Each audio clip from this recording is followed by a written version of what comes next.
Okay, something really weird is happening in a silver market. And it's a story that isn't just flying under the radar, it feels like it's being actively ignored. We're about to jump into a deep dive investigation of a crisis that honestly could change the rules for everything: money, industry, you name it. And this quote right here, it just nails it. You can see a price for silver on your screen, no problem. But the actual physical metal, the stuff you can hold in your hand, it's disappearing. The dealers, the people who are supposed to sell you the bars and coins, are suddenly just stopping. This isn't just a hiccup. It's a giant red flag that the whole supply chain might be broken. So, to really get to the bottom of this, we're going to follow the analysis of Nick and Pi. They're two digital investigators from the Deep Dive podcast who have done this incredible surgical investigation into the whole mess. And their AI perspective reveals something that goes way, way beyond just a little market weirdness. So the big question is, how did we even get here? How does a market that's supposed to have tons of silver just seize up? Well, the investigation shows this wasn't some random event. Nope, it's the result of some really powerful forces that have been building up for decades, totally hidden from view. Nick and Pi basically identified this perfect storm, right? You've got three huge forces all crashing together. First, you've got this relentless industrial demand that literally eats the metal. Second, decades of financial games, paper contracts, leasing that created this total illusion of abundance. And third, you have investors who've just been quietly draining the physical vaults, leaving them almost empty, right when this crisis hit. So this is where it gets crazy. It turns out there are really two silver markets that have been running side by side, and they've just completely broken apart. You've got paper silver on one side, this endless ocean of digital promises where banks get to set the price.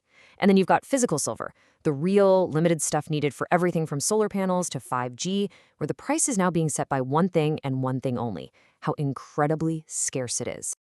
And if you want to know just how big this physical problem is, look at this number. Nick and Pi analyzed projections showing that by next year, a massive 85% of all silver dug out of the ground is going to be consumed by industry. This isn't investment demand that can wait. This is the non-negotiable stuff needed to build our modern world. That leaves just a tiny 15% sliver for everybody else.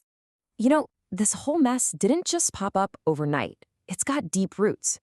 As you can see on the timeline, government started pulling physical metal out of the system way back, forcing the market to invent paper replacements. Then the tech boom happened, and industrial demand went through the roof. And then, in the 2000s, ETFs came along and basically started hoovering up what little physical supply was even left. All right, now we get to the really explosive part of Nick and Pi's investigation. Just as the real-world scarcity was about to send the price to the moon, it looks like the institutions in charge, well, they panicked, and they decided to just change the rules of the game right in the middle of it. So, check out how this all went down. According to the investigation, the price of silver explodes, threatening some huge banks who were betting it would fall. So, an emergency meeting happens. The result? A 3 a.m. rule change that basically weaponized margin requirements, forcing traders to cough up double the cash overnight.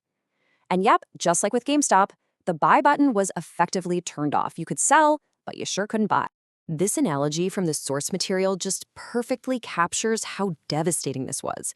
It wasn't that traders were wrong, they were winning big time, but the exchange changed the rules after the fact, forcing them to dump their winning positions just because they couldn't materialize millions in extra cash in a few hours. It was a controlled demolition. And at the same time, the investigators found evidence of this other shady tactic called spoofing. It's basically where algorithms place these gigantic fake sell orders to create panic. A regular trader sees that and thinks, oh my God, I better sell now. But those orders are a mirage. They get canceled milliseconds before anyone can actually hit them. It's pure psychological warfare. And this is where you see the alleged conflict of interest at the very heart of the system. The COMEX exchange is supposed to be the neutral referee, but its board is reportedly full of former execs from the very banks. Like got changed, it sure looks like they weren't protecting the market, they were protecting themselves. But just when you think you've got it figured out, the story takes this completely wild turn. As the banks were allegedly pulling off this takedown, the investigation found evidence of a powerful, mysterious counterattack, a hidden buyer who came into the market like a ghost. So yeah, who is this? Who has the money, the motive, and the guts to make a move like this against the biggest players in the world? Because the way they bought silver, it points to someone operating on a whole other level. And it's not just that they bought, it's how they did it. Their technique was incredible. According to the analysis, they moved in a quiet trading window, used these huge block sweeps to just vaporize every sell order in an instant, and they hit the paper futures market to get the most bang for their buck. And they did it all with zero public news to explain it. A dead giveaway. They were probably acting on info nobody else had. So who are the suspects? The list is pretty short, and honestly, every single one of them is a huge red flag for the financial system. Could be a country like China or Russia building up its reserves. Could be a huge bank secretly flipping its own position. Or, and this is the scary one, it could be a bunch of institutions that got a private internal warning that something big is about to break. Okay, so after digging through all of this, the shortage, the manipulation, this mysterious buyer, what's the final verdict from our digital investigators? Nick and Pi reached a really stark conclusion about what this whole crisis actually means. And their conclusion is really simple.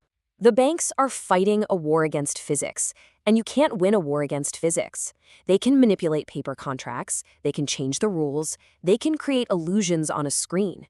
But they can't stop the real-world, unstoppable demand from industries that need physical silver to exist. You can't tell an EV factory, liquidation only.